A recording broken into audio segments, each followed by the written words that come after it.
इस सबक में एक मुहावरा इस्तेमाल हुआ है आपका हुक्म सिर आँखों पर, जिसका मतलब है इस काम को अहमियत देना। एक बार फिर से बता दें हम, सिर आँखों पर हिंदी में होता है, उर्दू में सर आँखों पर हो जाएगा। तो आपका हुक्म सर आँखों पर, जिसका मतलब है इस काम को अहमियत देना और उसको इनकसारी के साथ करना। इनकसारी यानी कि जब हम अपने आप को, खुद को थोड़ा सा दूसरे को इज्जत देते हैं, अपने आप को थोड़ा घमंड गुरूर नहीं दिखाते हैं, उसके साथ करना इनकसारी के साथ करना कहलाता है। इस मुहावरे में सर और आँख का जिक्र आया है। इस तरह जिस्म के दीगर हिस्सों जैसे आँख, सर, कान वगैरह से मुताल्लिक कुछ मुहावरे नीचे दिए गए हैं। दिए गए अल्फाज की मदद से उन मुहावरों को पूरा कीजिए। ठीक है, इन मुहावरों को हम पूरा करेंगे। सबसे पहला है का तारा होना। बच्चों ने ज़रूर सुना होगा, भाई बच्चे से अक्सर उनकी माएँ कहती हैं तू तो मेरी आँख का तारा है। ठीक है, आँख का तारा होना। तो पहला है आँख का तारा, इसके अंदर जो है पहले मुहावरे में आ जाएगा आँख का तारा होना। आँख बहुत ही कॉमन सा है, आँख का तारा होना, बहुत प्यारा होना। सर पर रख कर भागना, क्या रखना? हाथ, पैर, मुंह, हथेली, दिमाग, अंगूठा, खाल। तो सर पर पैर रखकर भागना मुहावरा होता है। बच्चों के लिए बता दें, बड़ों को तो पता है। पैर रखकर भागना यानी कि बहुत तेज भाग जा, ये इसका मानी होता है। आप गूगल करके सर्च भी कर सकते हैं। बाल की खाल निकालना, भाई किसी चीज की बाल की खाल निकालना मुहावरा है।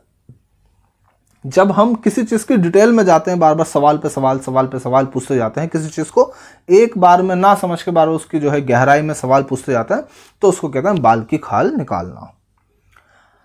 अगला मुहावरा है पर मारना। इसको अभी बताएंगे, बाद में बताएंगे। ठीक है, इसको क्या आएगा इस पर, यहां पर रोक देंगे, इसको बाद में बताया जाएगा। सरसों पर जमाना, ठीक है, बहुत ही कम यूज होता है ये मुहावरा, लेकिन बहुत ही अच्छा ये मुहावरा है। पर जमाना क्या होगा?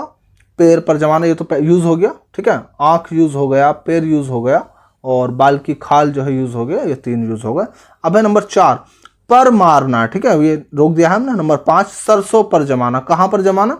हाथ पर जमाना, मुंह पर जमाना, हथेली, दिमाग, अंगूठा। तो ये जो मुहावरा है हथेली पर सरसों जमाना, बहुत ही इंपॉर्टेंट मुहावरा है। नंबर 4 में हथेली आ जाएगा, हथेली सरसों पर जमाना। थोड़ा सा गलत बोल दिया हमने, हथेली सरसों नहीं, हथेली पर सरसों जमाना, ये एग्जैक्ट है। थोड़ा सा प्रिंटिंग में मिस्टेक हो गई होगी। हथेली पर सरसों जमाना बहुत ही अच्छा मुहावरा है। इसका मानी होता है मुश्किल काम को आसानी से कर देना। मुश्किल काम, मुश्किल कार्य, जो डिफिकल्ट वर्क है उसको बहुत ही इजीली आप उसको कर दें, मुश्किल काम को बहुत आसानी के साथ, कि लोग हैरत में पड़ जाएं, उसको कहते हैं हथेली पर सरसों जमाना। तो मुश्किल काम को आसानी के साथ करना, इसको कहा जाता है हथेली पर सरसों जमाना। ठीक है, बच्चों के लिए ये वीडियो ज़्यादा से ज़्यादा बच्चों तक शेयर करें जो 6th क्लास के हों, ताकि उनको जो है एक अच्छा कंटेंट मिल सके।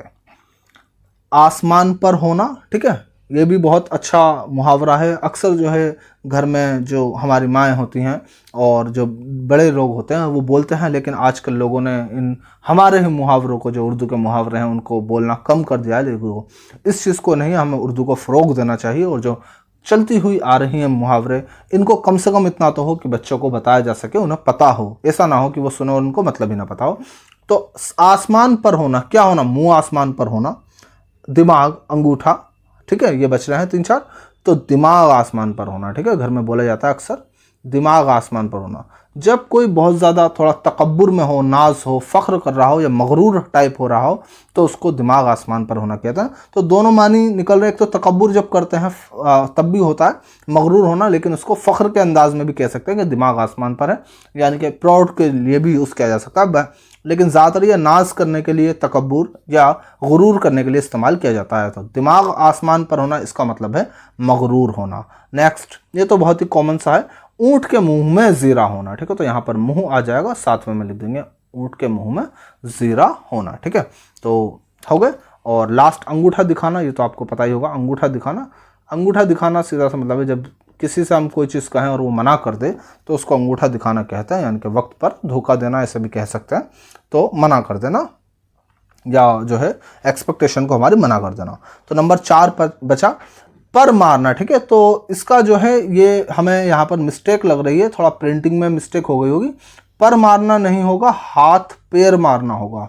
हाथ पर मारना का तो कोई अर्थ नहीं आ रहा है बनकर मुहावरे का, हाथ पैर मारना, ठीक है, ये होगा, थोड़ा सा मिस्टेक हो गई है प्रिंटिंग में। तो हाथ पैर मारना आपको पता होगा, कहते हैं भाई जब कोई खाली बैठा होता है तो उससे अक्सर यह कहा जाता है कि भाई कुछ हाथ पैर मारो, यानी कि प्रयास करो, कोशिश करो। आप कोशिश करें तो हाथ पैर मारना, अलग अलग जगह आप अलग अलग फील्ड में, अलग अलग कार्य में, एक काम में जो है कामयाबी नहीं है तो इधर उधर दूसरी जगह जो है कोशिश की जाती है, उसको कहते हैं हाथ पैर मारना। बहुत ही अच्छा ये भी मुहावरा है। हाथ पर मारना कोई अर्थ नहीं बन रहा है तो इसलिए इसको हाथ पैर मारना समझ लेंगे, प्रयास करना, कोशिश करना। आगे बढ़ेंगे थोड़ा सा। नीचे दिए गए अल्फाज पर गौर कीजिए। दाल दलिया अटकल बच्चू। दाल दलिया अटकल बच्चू ये इसम है, नाम है, चीज़ें हैं। दाल दलिया के मानी है मामूली खाना, रोज़ का खाना। अटकल बच्चू से मुराद है ख्याली या बगैर अंदाजे के, ठीक है। दाल दलिया मतलब कहते हैं, अक्सर कह दिया जाता है भाई घर क्या चल रहा है, दाल दलिया चल रहा है हमारा, तो यानी कि मामूली खाना, रोज़ का खाना चल रहा है। अटकल बच्चू से मुराद है ख्याली या बगैर अंदाजे के। अटकल बच्चू यानी कि बगैर अंदाजे के ही, बेख्याली के, बस जो आ रहा है वो भी बोल दो, जो समझ में आ रहा है वही बोल दो, यानी कि बिना कुछ सोचे समझे, बिना कोई लॉजिक लगाए उसको कह देंगे अटकल बच्चू, जिसमें हम तर्क ना लगाएं, लॉजिक ना लगाएं। रोज़ाना की ज़िंदगी में बोले जाने वाले मखसूस अल्फाज जिन्हें ख़ास मानों में इस्तेमाल किया जाए उन्हें मानों में राइज हों, रोज़मर्रा कहलाते हैं। रोज़मर्रा में ऐसे अल्फाज भी शामिल हैं जो गलत होने के बावजूद ज़ुबान पर चढ़कर ख़ास मानी में इस्तेमाल होते हैं, जिनको ज़िरबल मसल, ठीक है, कहा जाता है। यानी कि हिंदी में बताएं तो लोकोक्ति कह देते हैं, हिंदी में मुहावरे लोकोक्ति, यानी कि जो मानी तो कुछ और होता है लेकिन एक अलग मानी में इस्तेमाल किए जाते हैं, ख़ास मानी में इस्तेमाल होते हैं और यही मानी सही ख्याल किए जाते हैं। नीचे दिए गए लफ्ज़ों में रोज़मर्रा के मानी तलाश कीजिए, यानी कि एक अलग ही वर्ड होता है लेकिन उनका कुछ और मानी किया जाता है और उन्हीं मानी के लिए उनको इस्तेमाल किया जाता है। उलट फेर आपने सुना होगा भाई, उलट फेर हो गई, नतीजा बदल जाता है। जब किसी चीज़ का नतीजा आने वालों को टीम जीतने वाली हो तो उलट फेर हो जाना, यानी कि जो एक्सपेक्टेशन है उससे अलग हो जाना। टिप टॉप, ठीक है, टिप टॉप आराइश करना किसी चीज़ की, ठीक है, आराइश है, और इस तरह से जो इसका मतलब होता है टिप टॉप का आराइश। आव भगत करना, इस्तकबाल करना। आव भगत बहुत ही सिंपल सा है, आव भगत, आव भगत होता है इस्तकबाल करना।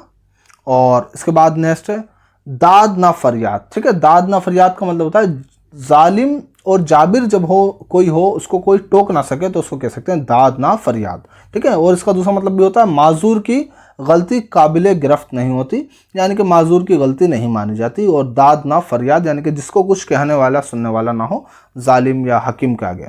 निहार मुँह खाली पेट सुबह को जब होता है, निहार मुँह सुबह को खाली पेट जो होता है उसको निहार मुँह कहा जाता है।